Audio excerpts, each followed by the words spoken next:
அரசு அங்கீகாரம் பெற்ற Srinivasa chit fund private limited எங்களிடம் 1 லட்சம் ரூபாய் முதல் 1 கோடி ரூபாய் வரை சீட்டு உள்ளது. இடம் தருமபுரி, கோவை, சென்னை. தமிழ்நாடு அரசு மரபுபடி தான் சட்டப்பேரவையில் செயல்பட்டு சபாநாயகர் பேசியிருக்காரு. அதே மரபுபடி தலைமைச் செயலகத்தில் செய்தி இருக்கக்கூடிய செய்தி அறைக்கு முதல் முறையா ஆளுநர் பேசக்கூடிய அந்த ஆடியோ வராம துண்டிக்கப்பட்டிருக்கு.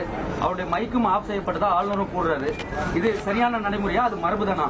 உங்க இதுக்கு எதுக்கான மைக் வரவில்லை என்பது டெக்னிக்கல் கோளாறா இல்லையா என்பது பற்றி எனக்கு தெரியாது. ஆளுநர் பேசும்போது ஏன் வரலை என்பது எனக்கு தெரியாது. அதை நான் விசாரித்து சொல்லுகிறேன். தமிழகத்தில் சட்டம் ஒழுங்கு சரியில்லை, போதை பழக்கம் அதிகமா இருக்கு. அதுதாங்க ஒவ்வொன்றுக்கா வர்றேங்க. அடுத்து இரண்டாவதா சொல்றாங்க, தமிழ்நாட்டில் போக்சோ கேஸ் அதிகரிச்சிருக்கு, பெண்களுக்கு எதிரான கொடுமைகள் அதிகரித்திருக்கிறது என்றெல்லாம் இன்றைக்கு சொல்லியிருக்கிறார்கள். இன்றைக்கு நம்முடைய மாண்புமிகு முதலமைச்சர் அவர்களும் துணை முதலமைச்சர் அவர்களும் எங்கெங்கெல்லாம் செல்லுகிறார்களோ அங்கெல்லாம் பெண்களை உற்சாகப்படுத்தி ஊக்கப்படுத்தி குழந்தைகளுக்கெல்லாம் தைரியங்களை வரவழைத்து பெண்களுக்கு தைரியங்களை வரவழைத்து எந்த குற்றம் உங்களுக்கு எதிராக இழைக்கப்பட்டாலும் அந்த குற்றத்துக்கு உடனடியாக பரிகாரம் தேட நீதிமன்றங்கள் காவல் நிலையங்களை நாடுங்கள், அதனால் உங்களுக்கு பாதுகாப்பு கிடைக்கும் என்கின்ற வலியுறுத்தலை அரசாங்கம் செய்து வருகிறது. நீ உனக்கு தவறு நடந்தால் உடனடியாக போய் புகார் கொடு என்று கடந்த ஆட்சியிலே புகார் கொடுத்தால் கேட்க நாதி இல்லை. ஆனால் இந்த ஆட்சியிலே புகார் கொடுத்தால் உடனடியாக நடவடிக்கை எடுக்கப்படுகிறது. எனவே இன்றைக்கு புகார்கள் அதிகரிக்கிறது என்பதிலே எந்த விதமான தவறும் கிடையாது.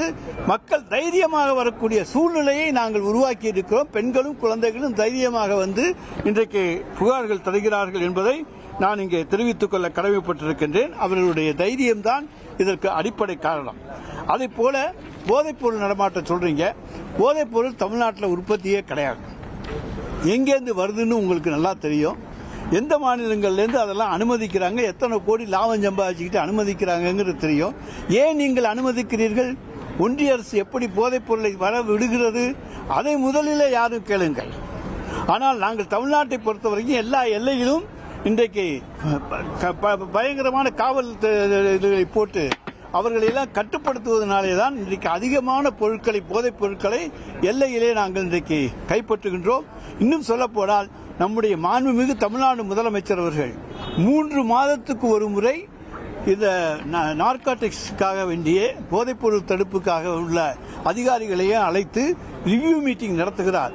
எத்தனை இடங்களிலே பறிமுதல் செய்திருக்கிறீர்கள், எத்தனை வழக்குகள் போடப்பட்டிருக்கின்றன என்ற ரிவ்யூ 3 மாதத்துக்கு ஒரு முறை இந்தியாவிலே நடக்கிற ஒரே மாநிலம் தமிழ்நாடு தான்.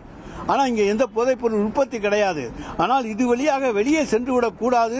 இது இங்கே எந்த போதைப்பொருளும் மாணவர்களும் இளைஞர்களும் சீரழிந்து விடக்கூடாது என்பதற்காக இன்றைக்கு மாண்புமிகு முதலமைச்சர் அவர்கள் எடுத்து வருகிற நடவடிக்கை இந்த நடவடிக்கை என்பதை நான் இங்கே தெரிவித்துக் கொள்ள கடமைப்பட்டிருக்கின்றேன். அரசு அங்கீகாரம் பெற்ற Srinivasa chit fund private limited எங்களிடம் 1 லட்சம் ரூபாய் முதல் 1 கோடி ரூபாய் வரை சீட்டு உள்ளது. இடம் தருமபுரி, கோவை, சென்னை.